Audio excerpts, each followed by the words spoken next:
জন্য যে মহান আল্লাহ পাক আমাদেরকে অত্যন্ত ভালোবেসে মহব্বত করে আজকের এই জালিসুর রহমান বেহেশতের বাগানে এসে বসার তৌফিক দিয়েছেন, এজন্য শুকরিয়া তাম জবান খুলে সকলে বলি আলহামদুলিল্লাহ।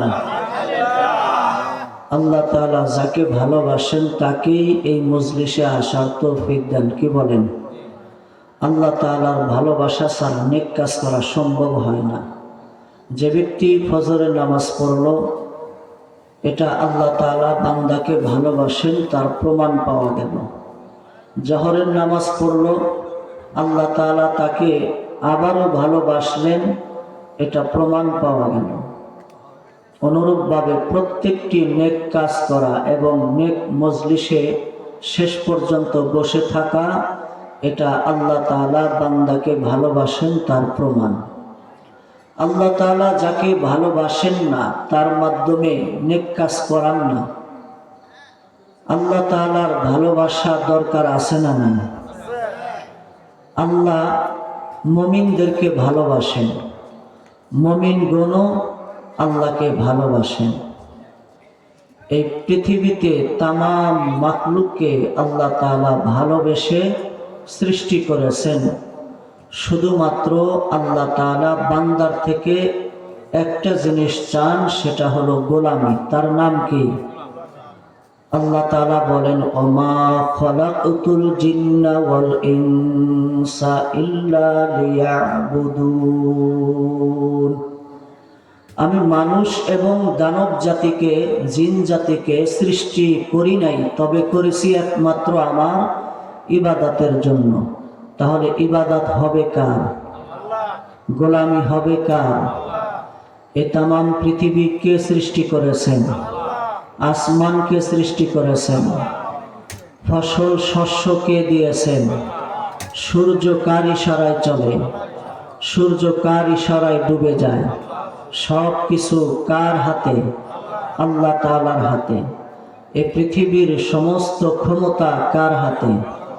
সমস্ত ক্ষমতার উৎস কার হাতে? আল্লাহ তাআলার হাতে। তাহলে আমরা প্রশংসা করব কার? আল্লাহ তাআলা। শুকরিয়া জানাই আল্লাহ, শুকরিয়া জানাই তোমায়, অসহায় বান্দা মোরা বেঁচে আছি তোমার দয়ায়।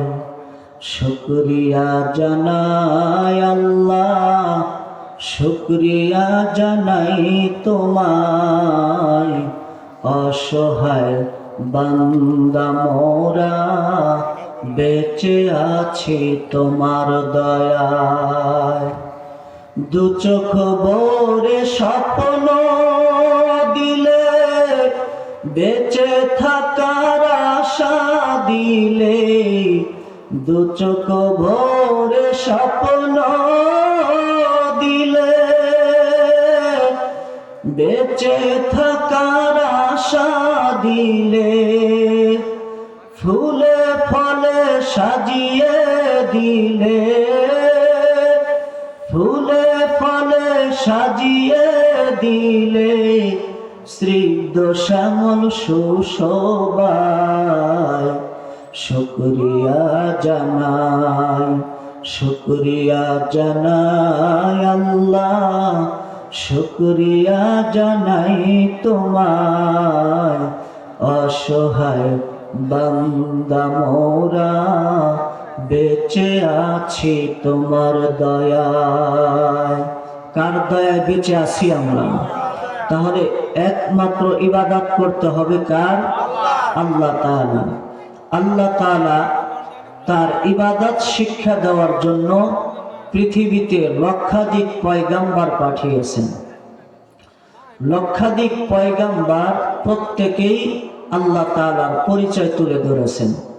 আমাদের শেষ নবী জনাবে মুহাম্মদ মুস্তাফা সাল্লাল্লাহু আলাইহি ওয়াসাল্লাম, তাকেও আল্লাহর পরিচয় দেওয়ার জন্য, বান্দা যেন আল্লাহকে চিনতে পারে, এজন্য জনাবে মুহাম্মদ মুস্তাফা সাল্লাল্লাহু আলাইহি ওয়াসাল্লামকে শেষ নবী, শেষ রাসূল হিসাবে দুনিয়াতে পাঠিয়েছেন।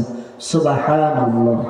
আল্লাহ তাআলা নবীকে ডেকে বলেন, হে নবী আপনি বলুন, কুল ইন কুনতুম তুহিব্বুনাল্লাহা ফাত্তাবিউনি ইউহিব্বুকুমুল্লাহ ওয়া ইয়াগফির লাকুম যুনুবাকুম আল্লাহু গফুরুর রহিম।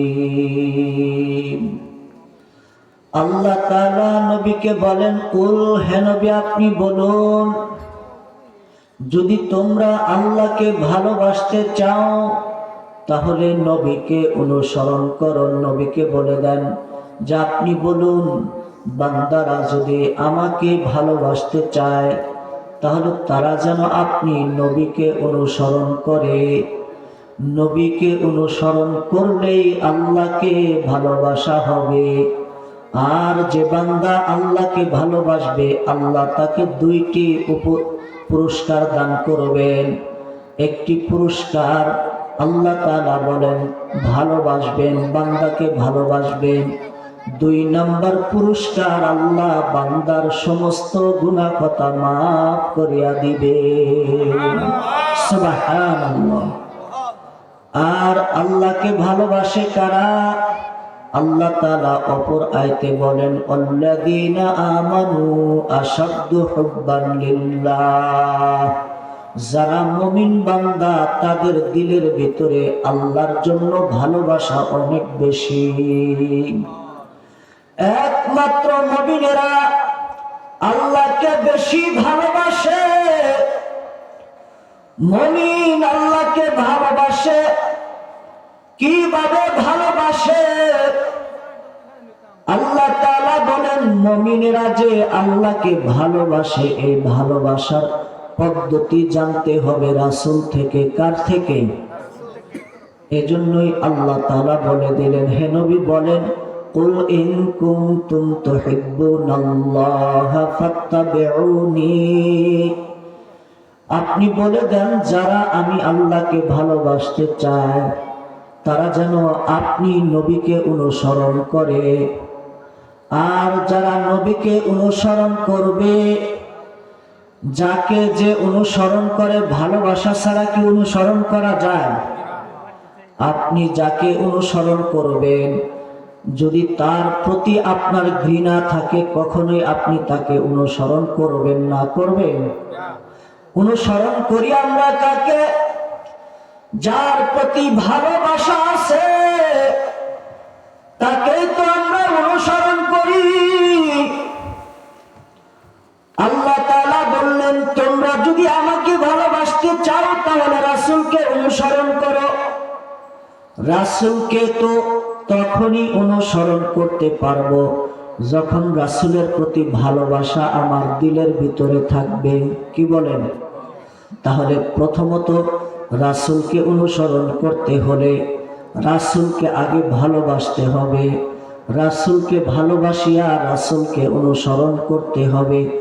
আর যে রাসূলকে অনুসরণ করতে পারলো সে আল্লাহ তাআলাকে ভালোবাসলো। আর যে আল্লাহকে ভালোবাসলো আল্লাহ তাআলা বলেন আমি তাকে ভালোবাসবো এবং তার সমস্ত গুনাহ খাতা মাফ করিয়া মনোরম সুন্দর সুসজ্জিত জান্নাত আমি তাকে দান করব, যে জান্নাতকে সে কখনো কল্পনাও করতে পারে না। সুবহানাল্লাহ। কষ্ট হচ্ছে আপনাদের? আল্লাহ তাআলা নবীকে অনুসরণ করার কথা বললেন। আর নবীকে অনুসরণ করতে হলে আগে নবীকে ভালোবাসতে হবে। এজন্য অপর হাদিসে আল্লাহ রাসূল বলেন, লা ইউমিনু আহাদুকুম হাত্তা আকুনা আহাব্বা ইলাইহি মিন ওয়ালিদিহি ওয়া ওয়ালাদিহি ওয়ান নাসি আজমাইন।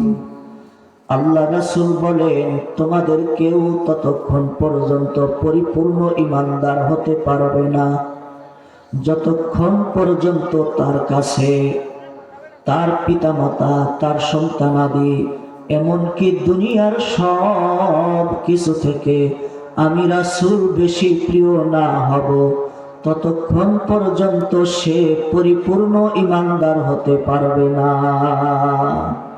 তার মানে দুনিয়াতে যা কিছু আছে, আমার মা বাবা, আমার সন্তানাদি, আমার যত টাকা পয়সা, ধন দৌলত, আত্মীয় স্বজন যা কিছু আছে, সব কিছু থেকে একমাত্র প্রিয় হতে হবে আল্লাহ রাসূল জনাবে মুহাম্মদ মুস্তাফা সাল্লাল্লাহু আলাইহি ওয়াসাল্লাম।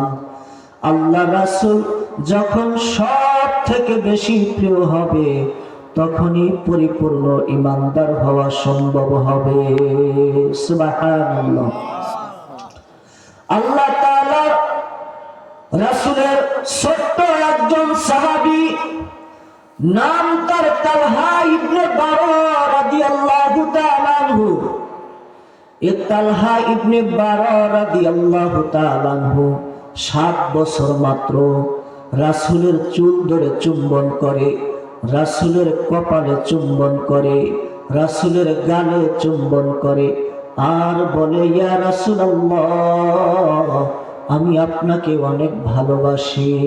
আল্লাহ রাসূল বলেন, সত্যি তুমি আমাকে ভালোবাসো? কয়, হ্যাঁ, আপনাকে আমি অনেক ভালোবাসি। কয়, যদি তুমি আমাকে সত্যি ভালোবেসে থাকো, তাহলে যাও, এই যে তরবারি দিলাম তোমার হাতে, যাও তোমার মা বাবার কাল্লাটা কেটে আমার সামনে হাজির করো। আল্লাহ রাসূল বলতে দেরি করছেন, কিন্তু ওই তালহা ইবনে বারা রাদিয়াল্লাহু তাআলা আনহু তরবারি নিয়ে দৌড়ায়, তার মায়ের কাল্লাটা কাটবে, বাবার মাথাটা কেটে এনে রাসূলের সামনে হাজির করবে। কতটুকু ভালোবাসা থাকলে একজন মানুষ একজনের আদেশ মানতে পারে? যার প্রতি ভালোবাসা আছে তার সব কিছু ভালো লাগে, আর যার প্রতি ভালোবাসা নাই তার কোনো কিছুই ভালো লাগে না। কি বলেন? যার প্রতি ভালোবাসা আছে সে যেই আদেশই করুক না কেন অন্ধের মতো মানতে থাকে। তালহা ইবনে বারা রাদিয়াল্লাহু তাআলা আনহু তরবারি নিয়ে যখন দৌড়াইতেছে, আল্লাহ রাসূল পিছন থেকে ডাক দিয়া বলেন, তালহা থামো, তোমাকে আর যেতে হবে না, তোমার ভালোবাসা আমি বুঝতে পেরেছি, তুমি যে আমাকে ভালোবাসো এটা প্রমাণ হয়ে গেছে, তুমি আমাকে ভালোবাসো, আর প্রমাণ দিতে হবে না। এই তালহা রাদিয়াল্লাহু তাআলা আনহু আল্লাহ রাসূলকে যেমন ভালোবাসতেন, তেমনি ভাবে আল্লাহর রাসূল এই তালহা ইবনে বারাকে ভালোবাসতেন। এই তালহা ইবনে বারা রাদিয়াল্লাহু তাআলা আনহুর বাড়ি ছিল কুবাতে। কুবায় চলে যায় তালহা।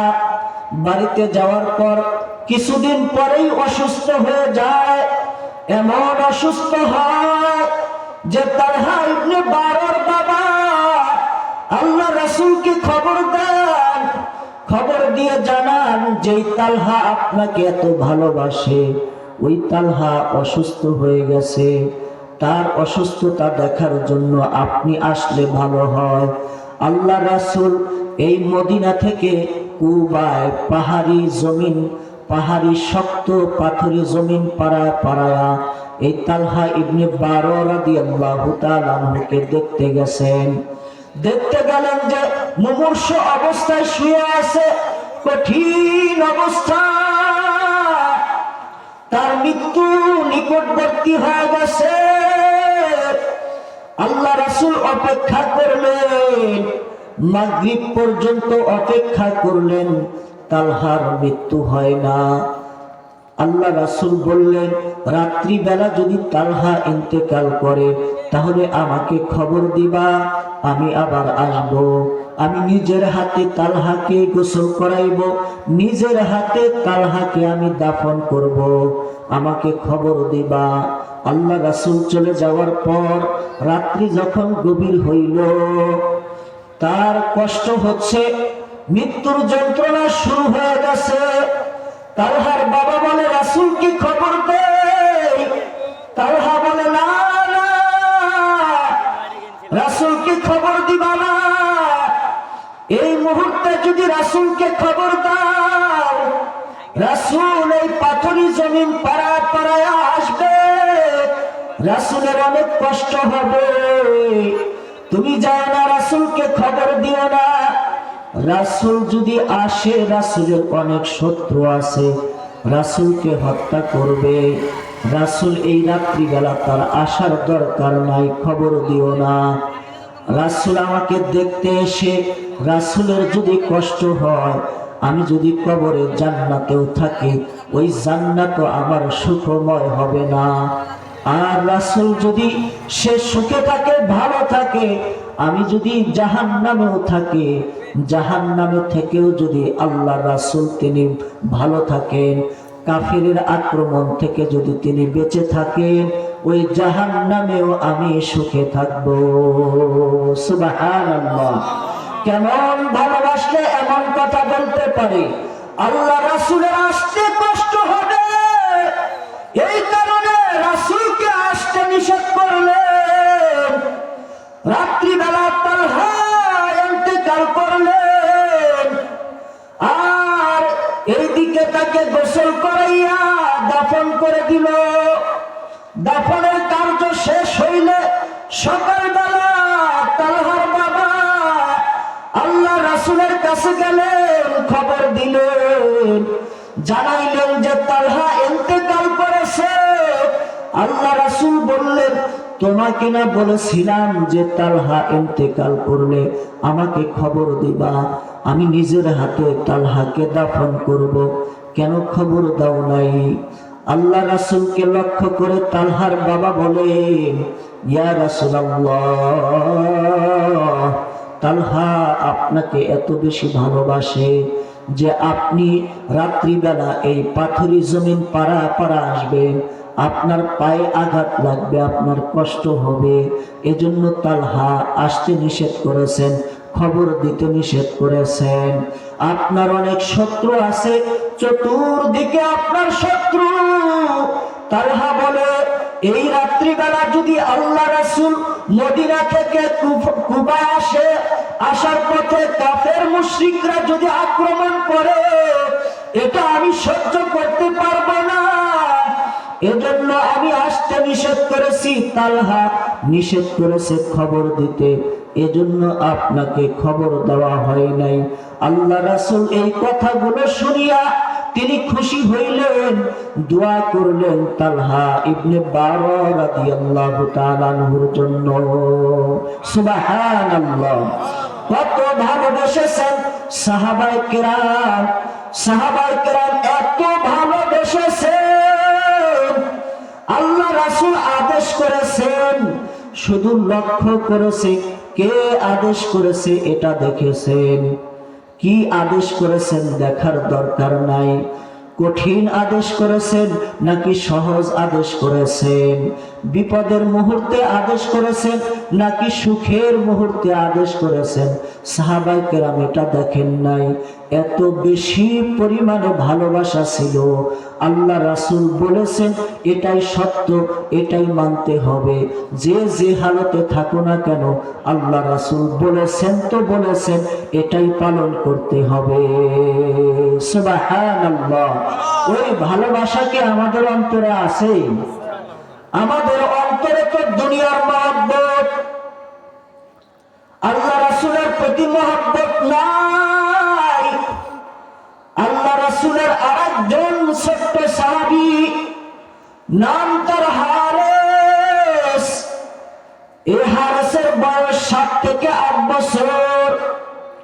উহুদের যুদ্ধে যাবে সমস্ত সাহাবায়ে কেরাম, তারা উহুদের যুদ্ধে যাবে। হারেস বলে আমিও যাব। আল্লাহ রাসূল বলেন, তুমি ছোট, তোমাকে নেওয়া যাবে না, এত ছোট বাচ্চা যুদ্ধে যায় কিভাবে? নেওয়া যাবে না। হারেস সাথে সাথে জমিনে কান্নাকাটি করতেছে, গড়াগড়ি করে কান্নাকাটি করে। তার গড়াগড়ি দেখে, কান্নাকাটি দেখিয়া আল্লাহ রাসূল মুস্কি হাসি দিলেন আর বললেন, এই ছেলেটাকেও নিয়ে নাও, সে যুদ্ধে যাবে, আমাকে ভালোবাসে, আমাকে ভালোবাসিয়া সে যুদ্ধে অংশগ্রহণ করতে চায়, নিয়ে নাও তাকে। হারিস যুদ্ধে অংশগ্রহণ করেছে, সাহাবাদের সাথে যুদ্ধ করতেছে। তরবারি এত বড়, হারিস যতটুকু লম্বা তার থেকে 1 হাত লম্বা, তরবারিটা বেশি লম্বা। এই তরবারি তার থেকে বেশি লম্বা। এমন এক তরবারি নিয়া উহুদের যুদ্ধে তরবারি এভাবে ঘুরাইতেছে কাফেরকে আক্রমণ করার জন্য। তরবারি ঘুরাইতে ঘুরাইতে, যুদ্ধ করতে করতে এক পর্যায়ে তরবারিটা হারেসের পায়ে লেগে গেছে, পা কেটে গেছে, ফিনকি দিয়া রক্ত বের হচ্ছে, রক্ত পড়তেছে। রক্ত পড়তে পড়তে হারেস জমিনে লুটিয়ে পড়ছে। জমিনে কিছুক্ষণ শুয়ে থেকে রক্ত পড়তে পড়তে হারেস ইন্তেকাল করেছে, শহীদ হয়ে গেছে। বলেন আল্লাহু আকবার, জোরে বলেন আল্লাহু আকবার। হারেস ইন্তেকাল করলো, ছোট্ট সাহাবা। যুদ্ধ শেষে যখন সকলেই মদিনায় ফিরে আসছে, মদিনার দুয়ারে মহিলারা দাঁড়ায় রয়েছে।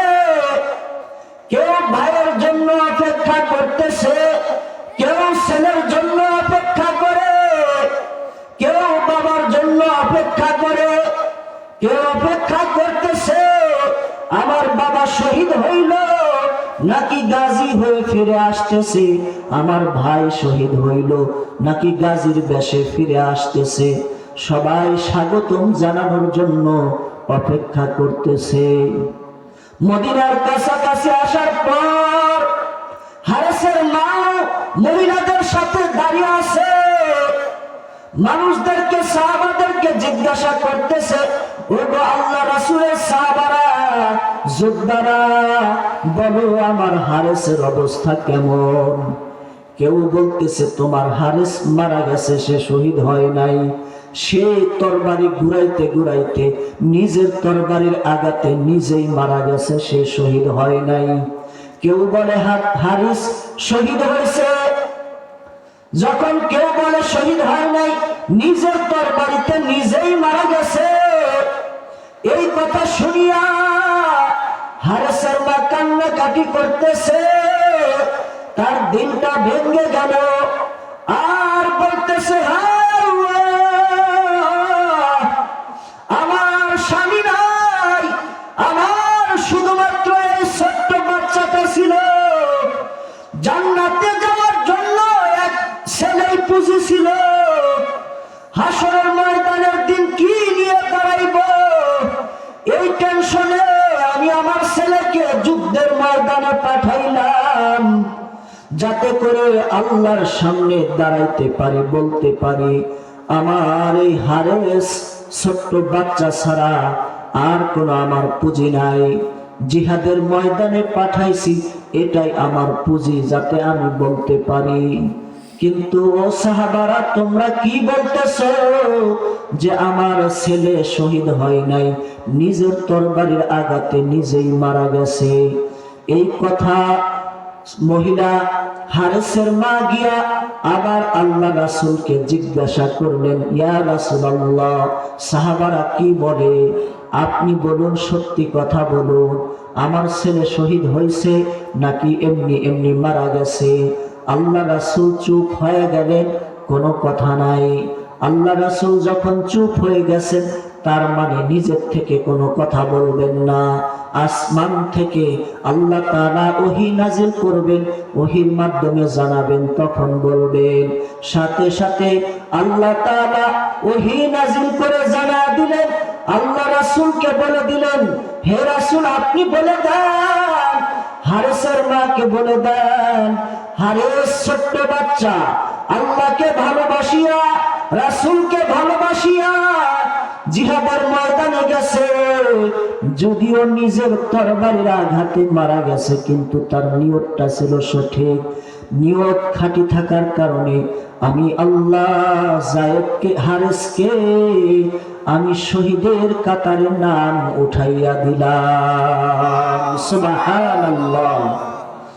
এই হারেস আল্লাহ রাসূলকে ভালোবাসিয়া যুদ্ধের ময়দানে গেলেন, নিজের জীবন দিয়ে দিলেন। আল্লাহকে ভালোবাসতে চাইলে রাসূলকে ভালোবাসতে হবে, আর রাসূলকে ভালোবাসতে চাইলে রাসূলের অনুসরণ করতে হবে। রাসূলকে অনুসরণ করার মাধ্যমে রাসূলকে ভালোবাসতে হবে, আর ভালোবাসা ছাড়া অনুসরণ করা যায় না।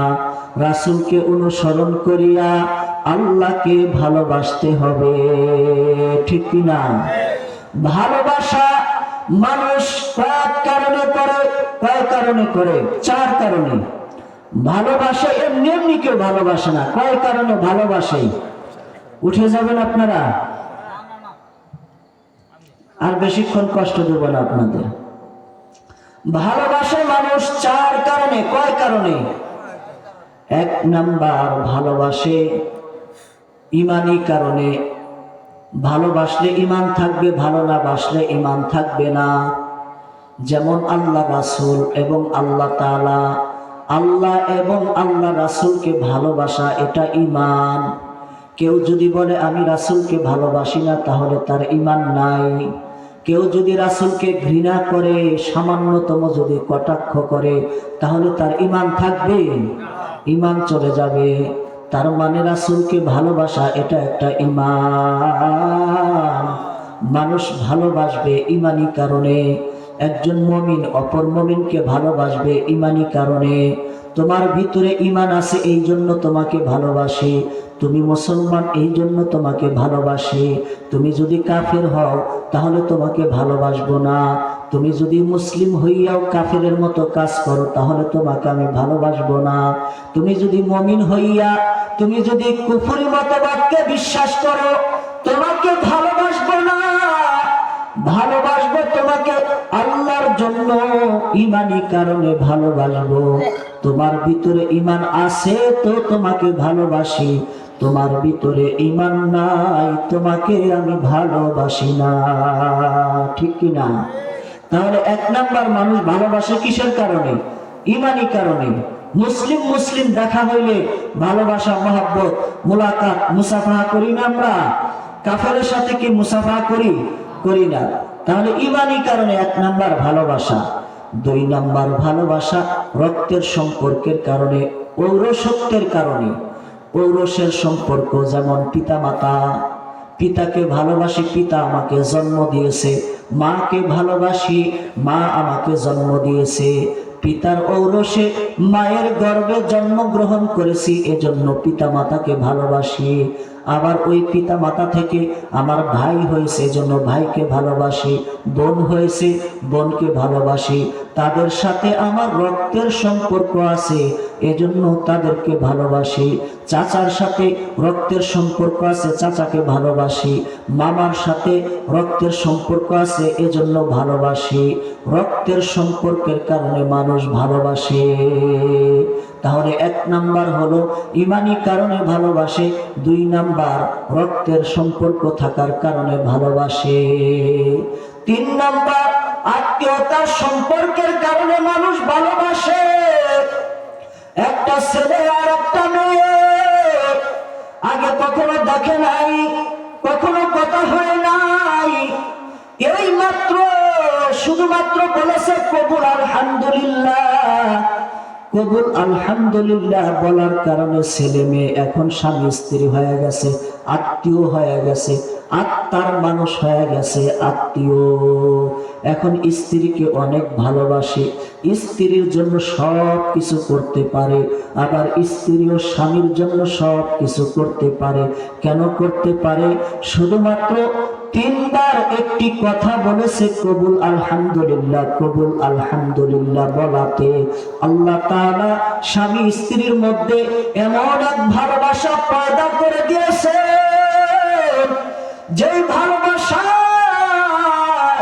স্বামী স্ত্রীর জন্য স্ত্রী স্বামীর জন্য জীবন দিতে পারে। আল্লাহ রাসূল তিনি এমন একজন স্বামী ছিলেন, হযরত খাদিজাতুল কুবরা রাদিয়াল্লাহু তাআলা আনহা তিনি এমন একজন বিবি ছিলেন, আল্লাহ রাসূল এই খাদিজাতুল কুবরার কথা মরণ পর্যন্ত তিনি ভুলতে পারেন নাই। তিনি এমন ভাবে স্মরণ রেখেছেন,